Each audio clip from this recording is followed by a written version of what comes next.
It's a real honor to be invited to come up and speak to all of you and doing so many interesting and distinguished things. So thank you so much for your time and attention. And it's a real joy to be able to see Ken again. You're all very lucky to be able to work with him. I know I was, and am glad that we're able to keep up our professional connections as well. As Ken bored you with a little bit of my background, maybe the part that, so you can kind of get an aesthetic a little bit for the presentation, kind of where my center of gravity is. I really focus on kind of two things which I find to be oddly related. One is kind of app dev and cloud infrastructure, and the other is kind of CRM and customer-facing systems. So for whatever reason, those are my personal interests, and a lot of what I'm going to talk about comes from my experience working in those domains. So what are we here to talk about? And when I spend a lot of time, I'm very lucky to spend a lot of time talking to early stage companies, and this is a little bit where the kind of center of gravity again of this talk comes from, so help me steer it to where it's most useful. But even at the most basic level, kind of thinking about, you know, what is marketing, what are the problems that we're trying to solve.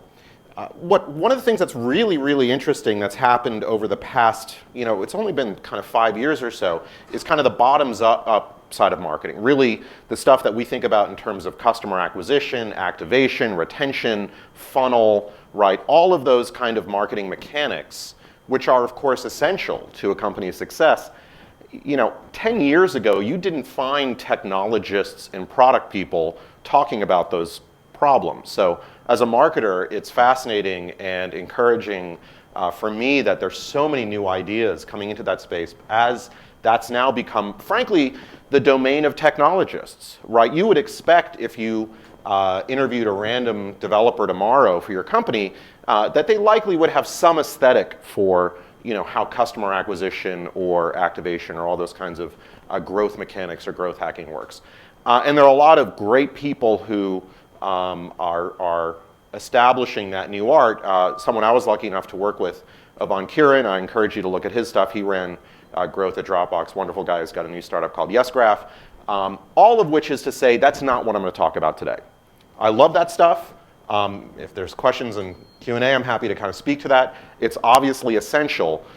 What's interesting to me is as those tactics and that kind of part of marketing has become, again, more the domain of people like us, startup people and product people, there's still that top-down part, right? The stuff that's about the positioning and the pricing and the PR and sales enablement, that still retains a little bit more mystery. And I think for many people I interact with in the startup community, it's something that somebody else does. And so what I was hoping to do today, in as an entertaining way as possible, is just kind of talk about how I frame that problem, maybe demystify that a little bit, and fundamentally talk about why it's important and why I care so much.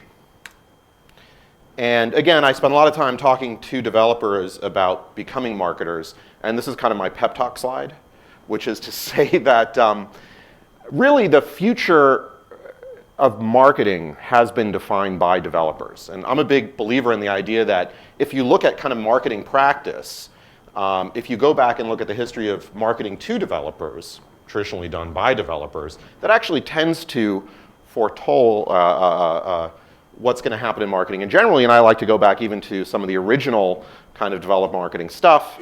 Most famously, you know, think about kind of the Mac platform launch in 1984, people like Guy Kawasaki, all those guys who you know. But if you think about what are the techniques of developer marketing, right, what did we have? We had online communities, we had user-generated content, it was all content marketing, it was bottoms up, right, adoption into the enterprise. All the stuff that we're talking about is state-of-the-art marketing practice today. All of that emanates from developers marketing to developers. Again, the point of which is developers have often had a hand in defining the future of marketing, so feel like you're in good company as you continue to do so. Okay.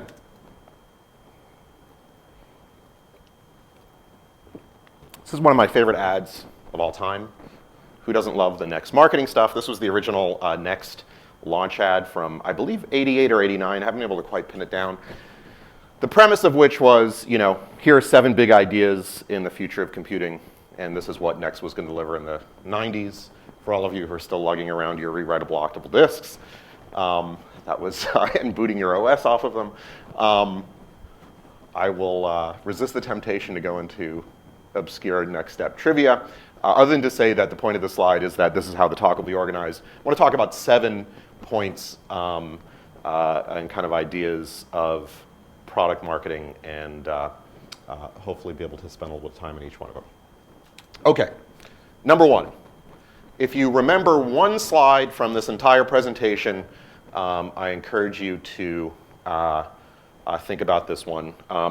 And really what this came from is, again, I've had the luck to be able to spend a lot of time working with early stage companies, and I kept drawing the same picture on the board as we started to talk about company positioning and company framing, and kind of just ended up reducing it down to this. So I kind of offer that here, which is, fundamentally, what are the properties and characteristics of the companies that we admire most and who that we want to emulate, right? If you were to kind of really try and reduce that down, and we can obviously all hold up Apple as a good example of that. And in kind of reflecting on that, it seems that there are really 2 properties in kind of 2 dimensions that we're trying to execute on. The first is that we want to be strategic, right? And by strategic, I mean that we're driving our respective industries, right? That we are an influential center player that is able to exert real importance and impact in whatever happening in the industry is. And certainly you can imagine how Apple, right, typifies that on, so many different dimensions. Whether it's the transition from desktop to mobile, obviously that's a massive strategic piece of property they own, whether it's the future of media, whether it's music, right? They occupy this incredibly strategic position.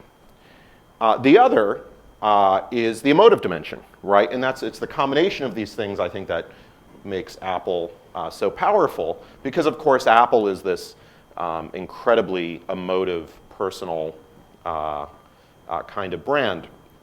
And I like to be explicit about that, because sometimes, a lot of times when people talk about Apple and, oh, gee, isn't Apple great? We love Apple and brands like Apple and Harley Davidson and stuff like that. It's like, well, you know what? Harley Davidson is really right. Where would they fit on this graph? People love their products. They're passionate about them. But what's strategic about being a, semi-commodity motorcycle manufacturer, right? It's actually probably not that awesome a business. So something like Harley Davidson, great emotive qualities, crappy strategic qualities, right? So what we're trying to do is do both. So that's the good news. The bad news is where all of you are today, because all of us are here today, which is in the opposite side, right? We all have low emotive, low strategic products because we're all startups, we're all early stage companies. And so the question is, how do we think about kind of traversing this space? How do we become more strategic and emotive? And I hope it's somewhat self-evident why that's a valuable thing to do in terms of defining your position and your message. But then if you accept that, then what are kind of the tactics and strategies we'll use to get there? So let's think about a couple more companies, and companies who do this well versus companies who do this poorly. It's funny, if you look at it, a lot of enterprise companies, right, what we think of as traditional enterprise companies, tend to just kind of do well on the strategic dimension, right? Oracle is clearly a strategic company. What Oracle decides to do with their products or their sales strategy or their corporate organization, that's going to have important repercussions across the enterprise software industry. Oracle couldn't have a lower emotive quality, right? I don't understand how that works. I don't understand the meetings they have internally where they spend all this money on a billboard and then spend 3 minutes in Photoshop to actually create the creative for it. That's just part of their MO. God, I guess it's working for them, right? But so very high strategic, very low emotive quality. You can think about other companies like Intel, right, who kind of struggle to move up the emotive quality. And of course, there's nothing quite as sad as a company that thinks they're emotive and isn't, or even worse, thinks they're strategic and isn't. And we see all this kind of backsliding happening in the industry as companies struggle with their positioning. So a classic example is somebody like Sun, right? 13 years ago, Sun was really strategic, really important. Now, of course, they're acquired, they're slightly irrelevant. I like to pick on them because it's fun, and also because they have my favorite example of kind of the worst grasp at this kind of emotional quotient that I've seen, which is, for all of you who had the mispleasure of being at Java World 2001, I believe it was. That's when Sun, were there any of you guys there? That's when Sun, you're like, I wasn't even in college then. That's when Sun announced that Britney Spears was going to be the spokesperson for Java. True story. And Britney Spears was like on the homepage of java.com. It's like, you can understand what they were trying to do in spirit, but man, that was kind of sad. Okay, so I've gotten my Sun ding in.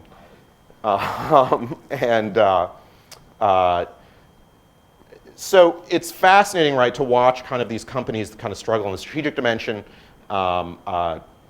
Microsoft obviously is struggling that, right? Think about the core narrative of Microsoft as a company, where they sit on this, and kind of how that affects their overall kind of market presence. So how do you get right to the upper right-hand corner? And to me, it kind of feels like there tends to be two paths. If you're a more traditional kind of enterprise B2B company, you tend to become strategic first and then emotive, if you're lucky, right? If you're a consumer-oriented company, it tends to be this more kind of emotive than strategic path.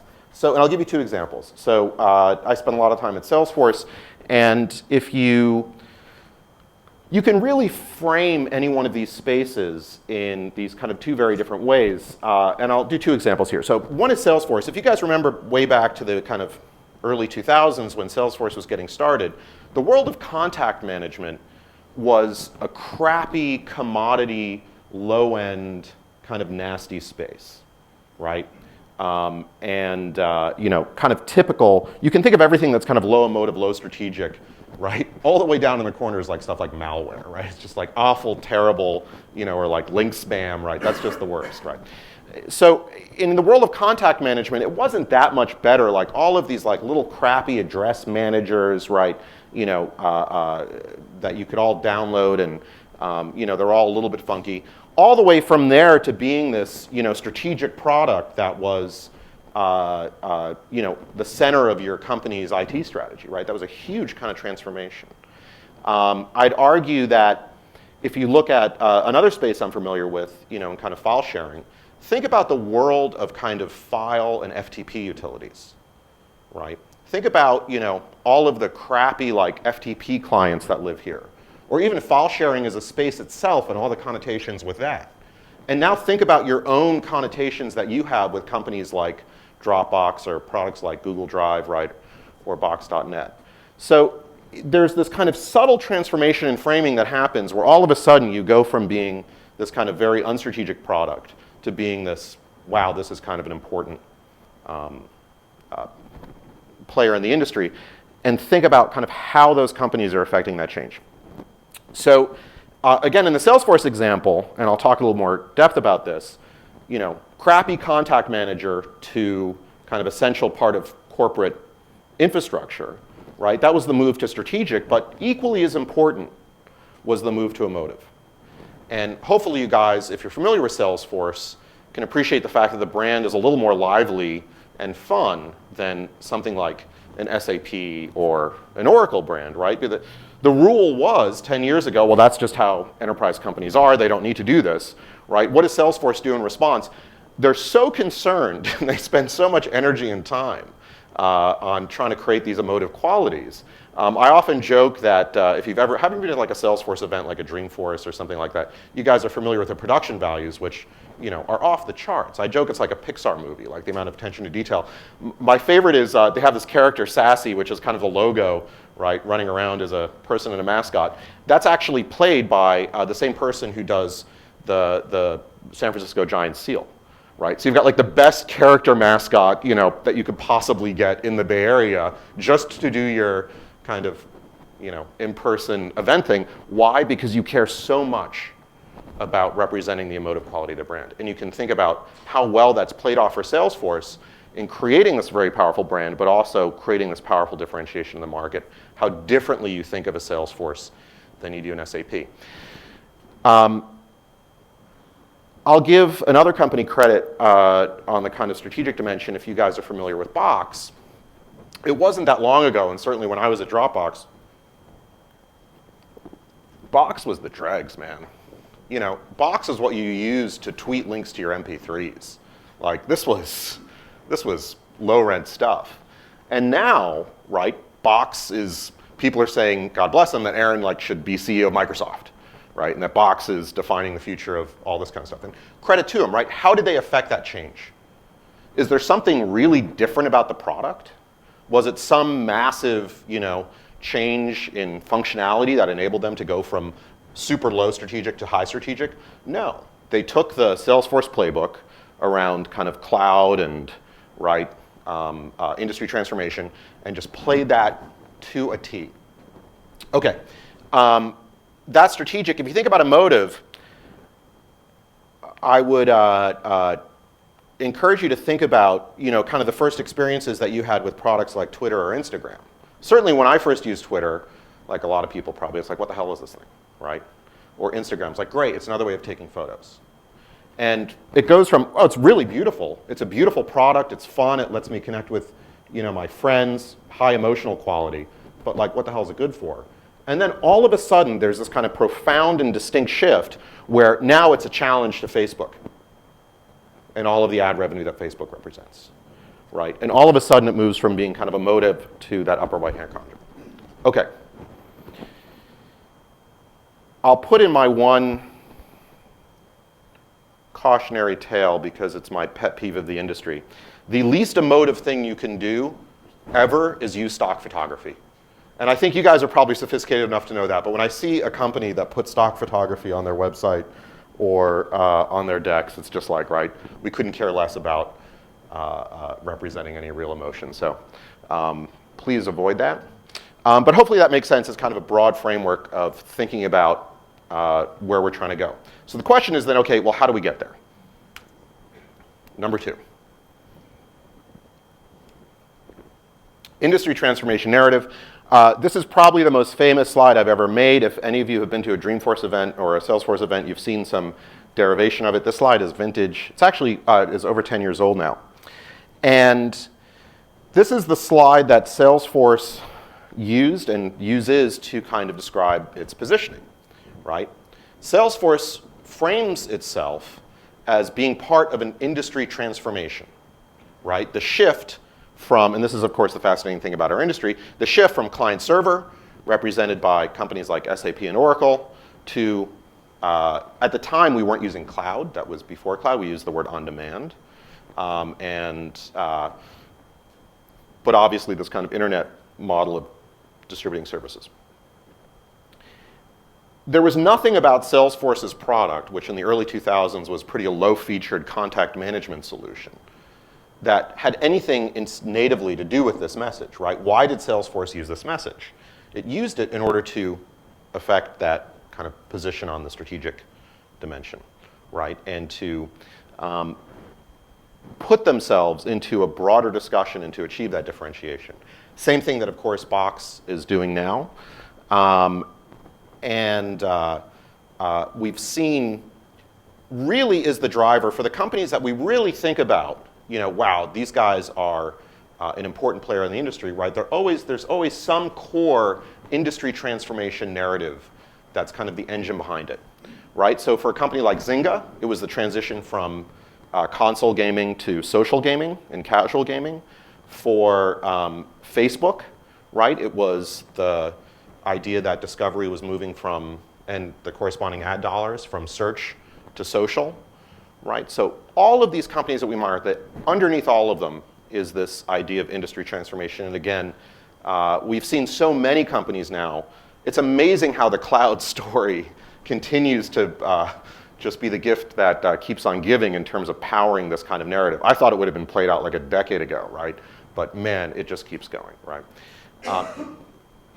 So of course the question is, what is your industry transformation narrative? And my bet is that it's some derivation of this, which is the internet changes everything, right? And literally, like when I write press releases, and you can go back to the archives and probably see this in all the companies that I've worked at, there'll be a line in there probably which is just the internet changes everything. The internet, as all of you know, is the core technical, cultural, economic force of our lifetimes. That's it, that's what it's going to be. So all we're really doing is just kind of referencing all of the ways in which this thing is changing every aspect of our lives and economy, and is fundamentally driving industry transformation. So if you don't know what your narrative is, I don't care if you're selling digital door handles or projectors. There's some, the internet changes everything line that at least puts you on that kind of strategic differentiation path. Okay. Number 3, this is one of my favorite Salesforce lines, which is, it's better to be different than it is to be right. And again, I offer this in particular to developers who often understandably think with a framing of, kind of accuracy as the goal, but that's not the goal when it comes to thinking about your products. The goal is to think about being different. And So I live in Coal Valley, and I live near Craig Newmark, who some of you might know from Craigslist.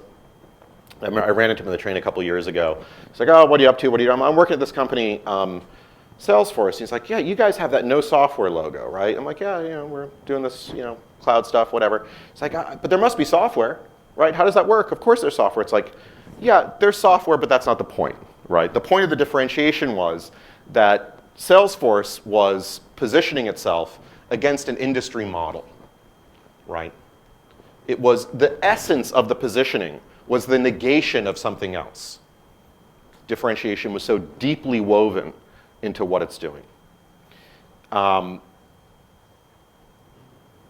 If you don't have differentiation, right, it's hard to imagine how you ultimately become successful. How you talk about, if you think about the limited amount of bandwidth you have to talk about, attention you have that you'll earn to talk about your products, if it isn't just eminently and immediately clear what is fundamentally different about you, your opportunities are going to be lost. You could even take a look at the social networking landscape, right, and think about, I don't know what the difference between Bebo and Facebook was, but I certainly understand the difference between Twitter and Facebook. Or I understand the difference between Oracle and Salesforce. I don't need to be an expert in the industry, right, to parse these kinds of things. I'll tell a random Salesforce story here, which kind of speaks to some of the positioning a little bit. I'm sorry, Dropbox story, which maybe I shouldn't tell because I'm at Google, but this was many years ago, so I can speak to it now. So The Economist calls up and says they're working on a story about, and this is like, 2009, 2010, when Google was perception-wise maybe on a little more pressure than it is today, right? Why is Google kind of losing out to these startups like Facebook and Twitter and yada, and they want to do the story and they want to put Dropbox in it, which is absolutely the last thing that we want, because, there's no good that's going to come of that in any measure. What is the story that a company like Dropbox does want, right? It's that we're competing against a model, right? That there's a model of traditional PCs hooked up in LANs using Windows 3.1 to share files. And there's a new model, which is multiple devices that are, intermittently connected, that are sharing data across companies. And that's a fundamental industry transformation. And in what may be one of my greater PR achievements of all time, the article ended up having more of a kind of message about what is Microsoft and the Windows model, right, ultimately kind of doing wrong, and what are they losing out to? Or at least that's how Dropbox was kind of positioned in there. So a lot of this is who you're trying to compete with and who you're trying to differentiate against and why. And you could argue, does Dropbox compete with Windows? Right? Do you go into Best Buy, not that anybody buys software that's like this anymore, and see Dropbox on the shelf next to Windows? Of course not. But it does from a model point of view, conceptually, right? You're either investing in Windows, LAN Manager, and VPN, and local SAN, and everything around that kind of traditional 30-year-old Microsoft stack, or you're going to use something that's a fundamental architecture that's based around kind of a post-PC world, right? So again, how you're framing all this differentiation counts for a lot. Okay. So far, so good? All right. All right, you guys with me? Okay, good. Number 4. This one I'm particularly religious about. Again, especially kind of B2B companies, I think, do a poor job here. And this is the idea of ingredient branding. And tell a random story to kind of highlight how we think about this. I was at the Ferry Building the other day, and there was a vendor there selling kind of traditional, like 60s treats, you know, like crappy treats like Pop-Tarts and Ho-Hos and these kinds of things, except they were all made with hyper-artisanal ingredients, right? It's like very Portlandia. But it's a classic example of like, what's the difference? It's the ingredient. Why ingredient branding is so important is because it becomes the physical manifestation or the conceptual manifestation of all of those ideas about what makes your company and your products different. So that somebody can say, well, you know, it's different because this, you know, because of that, because of whatever. No, it's different because of it has this one thing. So a classic example, right, is the mouse. Was the mouse the key technical difference for the Mac? Wasn't it the fact that it had a faster processor or more RAM or, you know, better graphics capability or a more modern operating system or better applications? Was it really this, you know, thing with the ball or whatever? No, but the mouse became the stand-in for everything that was fundamentally differentiated about the Mac. There's an example that Ken used to give that I like to talk about a lot, which is the pause button on the TiVo. And if you guys have heard Ken talk about his story on this, right? Why is that the biggest button on the remote? Because it's the thing that makes the TiVo the most different. This is way back when, right? That what does it do that's so fundamentally different? It pauses live TV. It's the most different thing.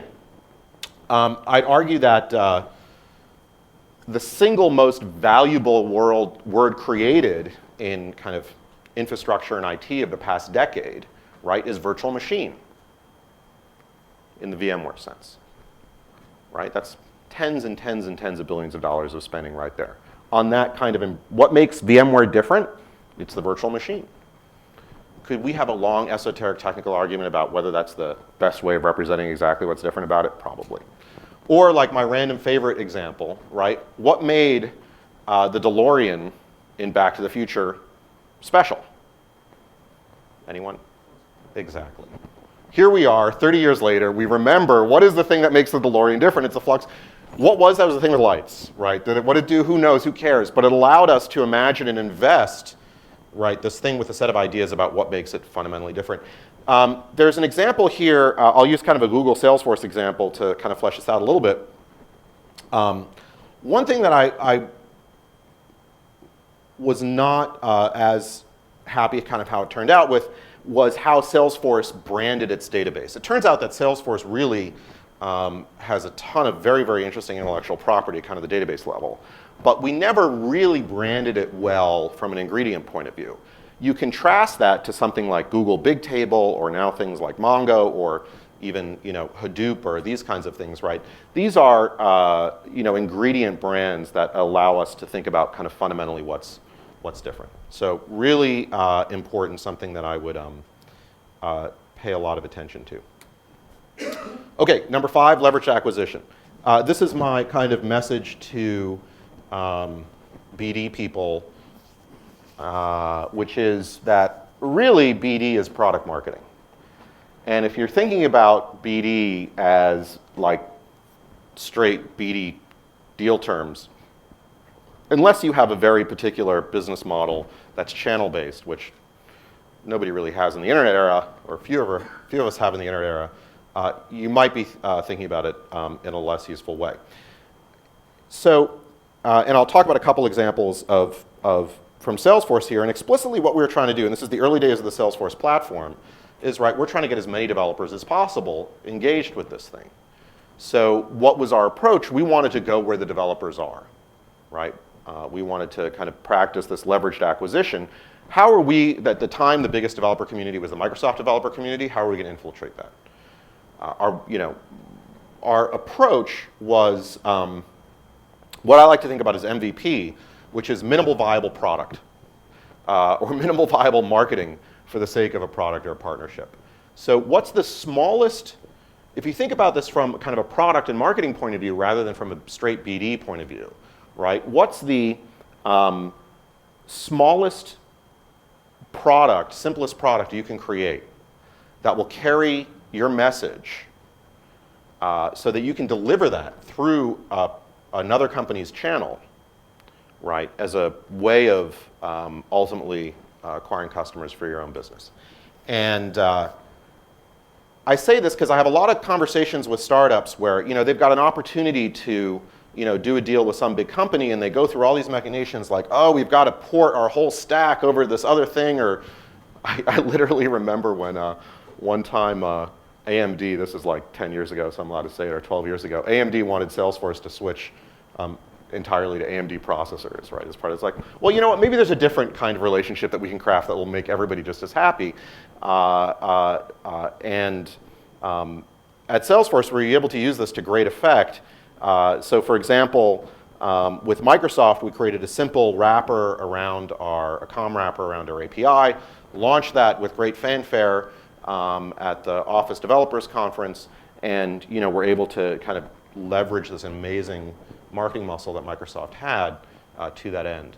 It's not on here, but my favorite example of this is Skype. This is, again, probably like 8, 9 years ago now. But one of the things that we were interested in was kind of, partnering with Skype so we could position ourselves alongside Skype because, right, it represented next generation telephony, part of this new model, right? So we're trying to position ourselves with and around these companies at Salesforce. And so it turned out that what you could do was, with a kind of simple JavaScript invocation, pass multiple phone numbers and create a conference call. So we wrote literally like 3 lines of code that allowed you from Salesforce to create a conference call, like all the people on the account page or whatever it was, right, and kind of initiate that via Skype. And of course, then we wrapped that in all this message about kind of the future of software and the future of telephony and this whole new model, right, big industry transformation. That thing was in the Wall Street Journal 3 times, right? The ratio of lines of code to amount of coverage. And this was not a traditional BD exercise. There was no contract, right? It wasn't a bunch of BD people talking in a room. What it was product people working with each other, right, where they had a problem. A great example here is Adobe. When Adobe launched Flex, if you remember that product, right, their interest was making this thing appear enterprise-y, right, for enterprise app dev. Our interest was reaching web developers, which Adobe owns, right? So we kind of spoke to each other, product to product, let's try and support each other's messages, rather than like thinking about this thing as some kind of economic traditional BD opportunity. So hopefully that makes sense. I encourage you to very actively think about kind of BD and partnerships that way. Okay, continuing on my staccato tour of product marketing.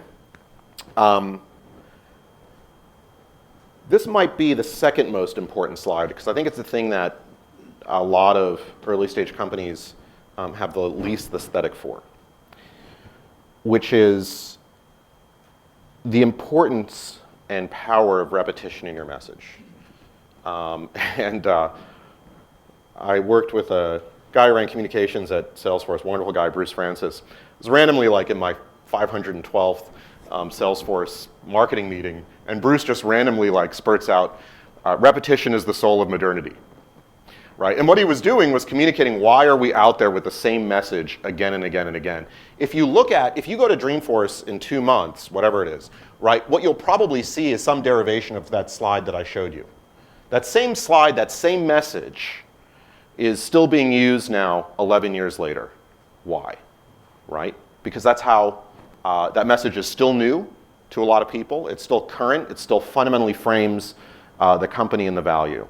What it's the job of the product marketing people to do is to repeat it until they can't stand it anymore. And one of the most important lessons I learned at Salesforce is how to launch the same product multiple times, right? And again, it comes down to that like kind of minimal viable marketing product, right? What's the absolute smallest piece of thing that we need to credibly add and to make this thing new? And it was because the messages themselves, the product launches, they were the toast points to convey the foie gras of the core message, right? Your individual discrete launches are in service of whatever your core narrative is. And in that way, each launch is just an opportunity to repeat what your core message is. It's counterintuitive. It's counterintuitive to how a lot of us think about communication. The idea that we're just going to say the same thing again and again and again and again. And what I try and help people do is like think about repeating that message until like their mouth is dry, until they can't stand themselves hear it again and again. You're like a rock band playing, you're Skinner, and you're going to play Freebird for the next 40 years, and you should love it. Because that is your job. It is to, once you have that message, to repeat it as much as you can possibly bear. And again, we just need to refer to Warhol to understand why that's important. That's just kind of obviously fundamentally the nature of modern communication and media. To that end, number 7, how to then think about PR. So we've got our message. We understand we're doing industry transformation. This is going to help us become more strategic and emotive. We understand that at the core of that is going to be differentiation, that we're going to use our partners in kind of a product-oriented way rather than a partnership, revenue-oriented way to convey that and drive growth. And we're going to repeat it a lot, so it's time now for your kind of interaction with media and PR. And I spent a lot of time in meetings talking to people about how they should be thinking about their messages for sake of a launch or a press release. And I talked to a lot of developers in this context and decided, okay, what we need are PR APIs. And the message is that PR has APIs. So don't try and violate them or invoke APIs that don't exist, because it won't work. That's just how media is. They have a set of ways in which stories that they expect, and your job is to format your story for their API. Those APIs also have a stack rank in terms of importance. That there are certain APIs that you can invoke that will have kind of the least impact, and there are APIs that you can invoke that will have the highest impact. So from kind of most impactful to least, controversy always wins. That's just the fundamental nature, right, of a story. There's no controversy too small to be covered too much, right? It's dangerous from like a PR plotting territory, but can also, I was thinking the other day about, if you know those guys, Aereo in New York, right, that are doing the kind of IP-based pseudo-cable TV stuff, and Fox went all crazy and threatened to pull, was it Fox or CBS, that threatened to pull their signal off the air, off terrestrial broadcast, if these guys were allowed to continue to broadcast. And right, the press went wild, and it was like the greatest day ever for Aereo. Probably the best example, which is a Google company, is Uber, right? I mean, Uber's entire PR strategy is they have the perfect way to invoke this API. Where would Uber be if it weren't controversial? Nobody would know about it. So that works really well, kind of. It's dangerous. The second is acquisition, and this is a random funny story. I won't name names. It was a startup I was working with, and we sweated out this launch. Like every message was refined, every press plan was detailed. This thing was like keyed up. This was going to be awesome, and we grinded it out and we did the launch, and it was okay. And a couple weeks later, we acquired this company, and it was literally one guy, but we positioned it as an acquisition. And this thing got covered like 10x more. Why? Because that API, acquisition API, ranks much higher than a product launch API. This is why I like to always try and think about what can I do in kind of a partnership way rather than a product launch way. Even if you just look at like recent Salesforce press, I'm sure not that many of you probably heard of their new Chatter product, whatever it is. But I'm sure a lot of you heard about the Salesforce and Oracle relationship that they just recently announced. Why? Well, it's partnership and controversy, right? This is pater. So think explicitly about the APIs and don't try and invoke APIs that aren't there, because it just, they won't exist and won't work out that well.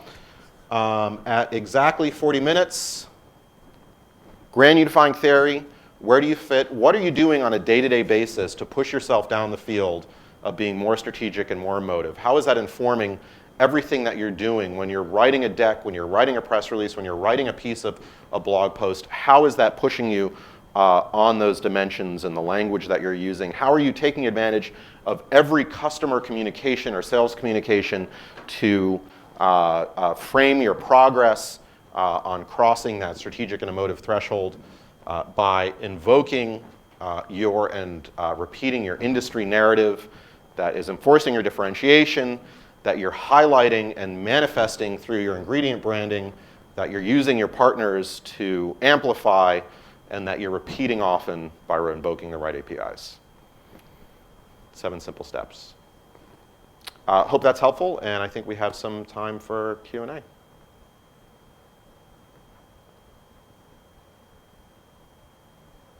And I'm happy to answer technical questions as well about your Salesforce or Dropbox issues. Okay. Okay, great.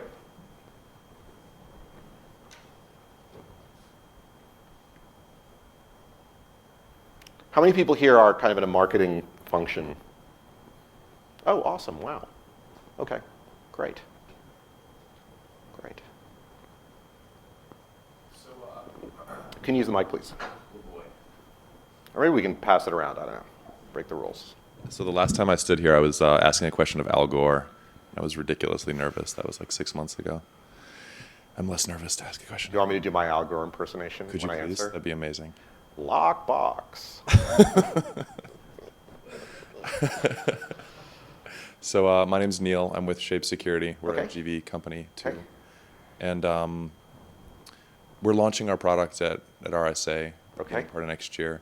And I liked the idea of, I forget what you call them, Izzy or something, the Salesforce software fella? that guy's called Sassy, yeah. Sassy. When does a company like, so I think it's interesting to be at a company that's in a data center security space like we are, which is traditionally incredibly, not terribly emotive. And I think it'd be interesting for us to consider some sort of character or something like that to bring some emotiveness to it. Do we do it at launch or later? When did Salesforce come up with Izzy? I don't love Sassy. Sassy. If it were up to me, I wouldn't have done it. So there are many routes. That's almost to show how the distance Salesforce will go to amplify the emotional kind of quality. And it did come pretty far along. But it's interesting, right? So you're a security company. There's nothing more emotive than security. So I'd argue that you're hugely emotive. The question is, how do you take advantage of that with positive framing? So this was a discussion that comes up in the kind of file management space a lot, which is you can position to kind of positive benefits of things like Google Drive and Box and Dropbox, or you can position to the kind of, right, your house is going to catch on fire and lose everything benefits. And you can see the difference that companies make in those kind of emotive indications. Same thing with security. So my question would be, what are positive, emotive qualities that you could bring to the security discussion that would be an opportunity for differentiation, right, when the standard security data center message is that half of China is coming to get you right now?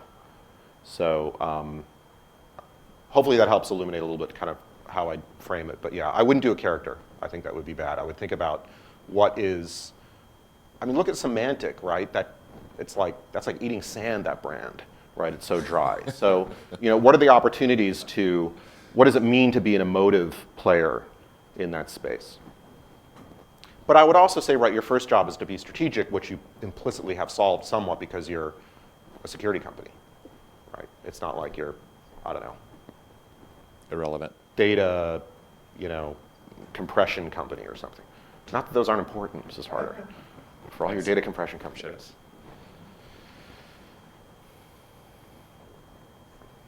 Question from the audience. Why are some specific tips for product marketing towards small business software employees where you're somewhere between consumer and traditional B2B? That's an excellent question. I appreciate whoever asked that because it allows me to riff on one of my favorite topics, which is I loathe when people say, make a distinction between selling to SMB versus selling to the enterprise, because there is no distinction. The distinction is what level. That distinction is an artifact of the old model, where the distribution channels were meant to sell to SMB, meant doing direct mail and distribution into CompUSA versus having a direct field sales organization. That distinction doesn't exist anymore. The go-to-market models are different, and so that core distinction doesn't exist. The difference is whether you are selling, when you're selling a given product, let's say it's a product for a 10 person group, you are either selling that product to the CEO of a small company or to the department head of a large company. That is the distinction. They are both enterprise.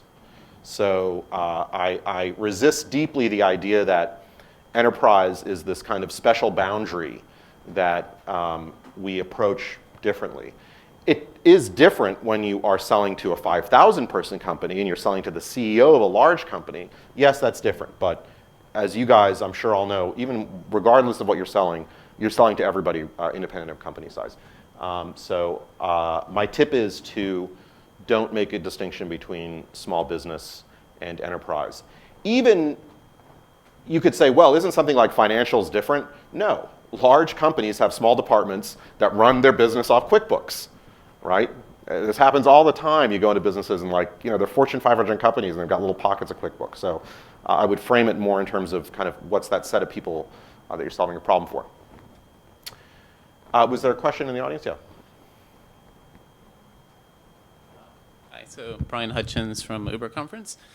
So one of the things I've always been impressed about with Dropbox is the ability to have this kind of viral, people sharing. And so I was wondering, so where do you see, the importance of kind of sharing viral coefficient, and is there things about Dropbox with kind of having a stored value in terms of like storage?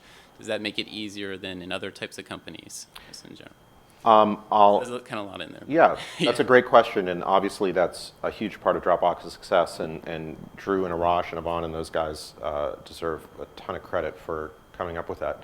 I'll answer the question broadly by saying, kind of surveying the startup, early stage company landscape, I feel like innovation in customer acquisition is devalued, and that there's an expectation that this is particularly true of kind of the enterprise SaaS market right now.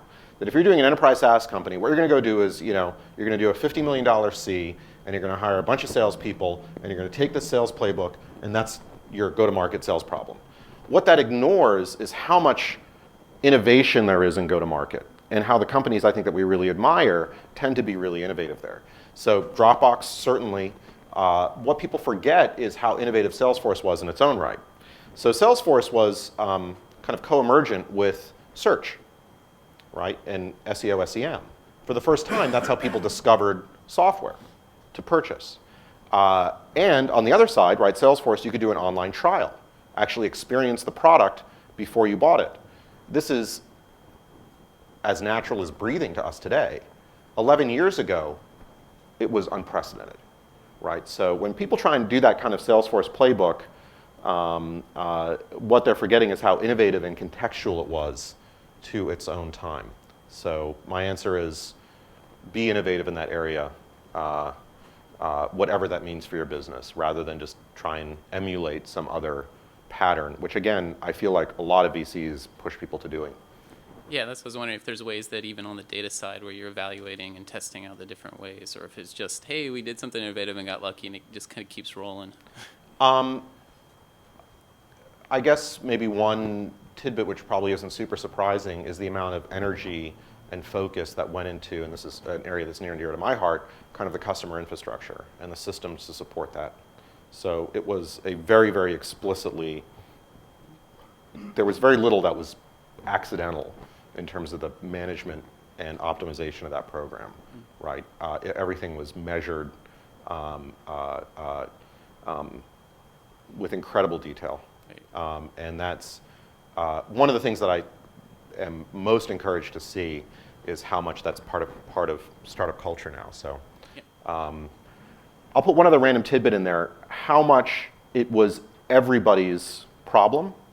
The metrics were so widely distributed and became so much part of kind of the company culture that as a marketing guy, I didn't have to think about the developer worrying about whether or not it was in their consciousness. It was just there. It was present. And that is a big, big, big difference than a lot of other cultures that we've all probably been part of.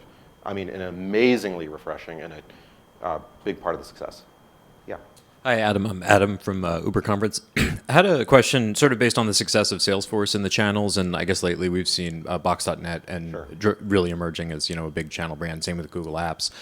I was wondering if there are sort of any myths that you can shatter about the development of a channel, because I think a lot of today's startups see, Salesforce being so enormously successful there over, 13-year period. They say, this is easy. We can build an affiliate channel and a partner channel. What are some things that you think startups believe that turn out to be kind of baloney about building a channel? Well, let's see how I can offend with this comment. I don't believe that there is a channel model for selling SaaS products.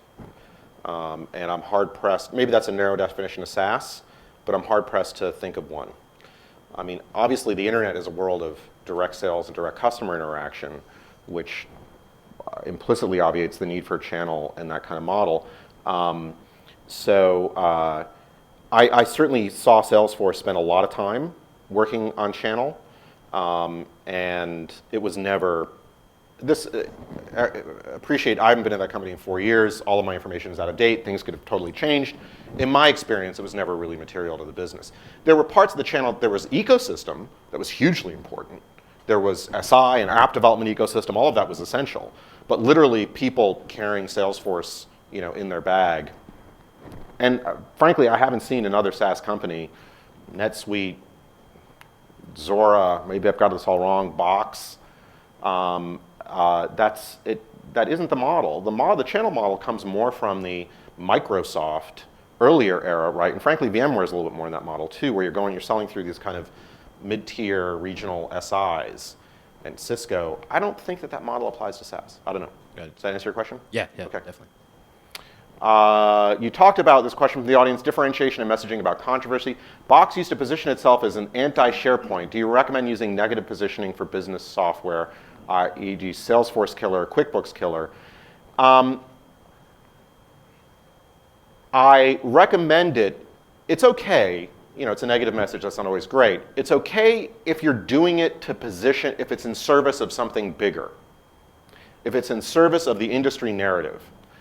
Who's that company, Zoho? They go out and buy these billboards that somebody spent 30 to 45 seconds putting together. I don't know who is the creative person there, but they need some help. And they put them on like 101 and the airport or whatever, and they say, Zoho, the anti-Salesforce, or whatever the hell it is. It's like, what the hell is this message? This doesn't mean anything to me, right? Your position, how are you different than Salesforce, right? Now, Salesforce might say they're the anti-Siebel, although we never really used that language, right? We were anti-software because we were positioning against a model. But okay, maybe if it's going to help be, we're different than or better than a Siebel because we're a different model, that's okay. But it was in service of a bigger message. It just wasn't like we're out to kill this, right? That to me, let's call spades here. Hightail, company formerly known as Usendit, put a billboard up on 101 that you may have seen. It says, "Don't be boxed or dropped," or something. I'm like, this is possibly the worst ad of all time, right? I mean, what are they trying to accomplish? What is their message? That these are brands that you know and that you probably have a positive association with, and we're going to stand for the people that want to encourage you to have a negative association with them, and that's our message? There's got to be some opportunity for differentiation in this space that's a little bit more meaningful. I mean, the space is wide open. Like, go after VPNing. VPNing sucks. Doing tokens sucks.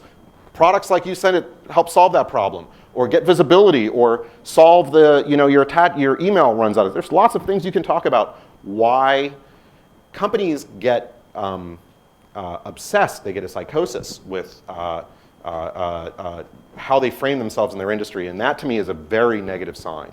When a company gets to the point of emerging those kinds of messages, that's not healthy about how they're thinking about their business. Okay.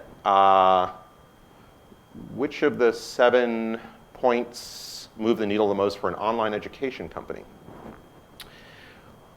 Well, I think for any company, it's going to be what's your industry narrative, right? So if I'm an online education company, what I'm going to talk about is the structural changes that are happening in education as a whole, that like in the Clayton Christensen sense of there's disruption happening in the higher education market. I would look to do a deal with, I don't know what kind of company you are, if it is a traditional kind of like education company, you know, what's a deal that you can do that will reinforce that message, a partnership, but there's core structural industry transformation happening in the education business, and how are you aligning yourself to that change to increase your strategic positioning.